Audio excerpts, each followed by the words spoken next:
রাতে রাশিয়ার আকাশে উড়ল শত শত ড্রোন। মস্কো সহ বিভিন্ন অঞ্চলে একসঙ্গে আঘাত হানল ইউক্রেনের 822টি ড্রোন।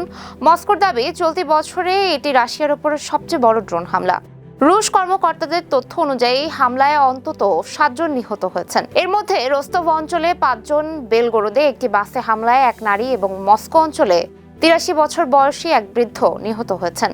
হামলার প্রধান লক্ষ্য ছিল রাজধানী মস্কো। রুশ কর্মকর্তারা জানান, 822টি ড্রোনের মধ্যে প্রায় 600টির লক্ষ্য ছিল মস্কো। রাজধানী কেন্দ্র থেকে প্রায় 25 কিলোমিটার দূরের কোলোদিনো এলাকায় ওয়াইল্ড বেরিজের একটি বড় গুদামেও হামলা হয়েছে। সেখানে আগুন ধরে যায় এবং 3 জন আহত হন। ইউক্রেনের প্রতিরক্ষা মন্ত্রণালয় দাবি করেছে, হামলার কারণে ওয়াইল্ড বেরিজের 10টি বড় সরবরাহ কেন্দ্রের মধ্যে 7টি অচল হয়ে পড়েছে। এসব কেন্দ্র রুশ সামরিক সরঞ্জাম সরবরাহে ব্যবহৃত হতো বলে দাবি কিয়েভের। তবে একই সময়ে ইউক্রেনেও ভয়াবহ হামলা চালিয়েছে রাশিয়া।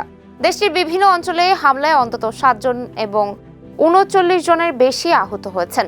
রাজধানী কিয়েভেও এক শিশুসহ অন্তত 6 জন আহত হয়েছেন।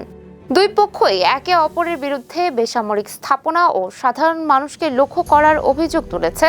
2022 সালে যুদ্ধ শুরুর পর রাশিয়া ও ইউক্রেনের পাল্টাপাল্টি হামলা এবার আরও গভীরে পৌঁছেছে। আর সর্বশেষ এই ব্যাপক ড্রোন হামলা সংঘাতের নতুন মাত্রারই ইঙ্গিত দিচ্ছে। এতক্ষণ সঙ্গে ছিলাম আমি সুমাইয়া হক তনি। নিউজ প্লাস 71 সাথে থাকার জন্য ধন্যবাদ।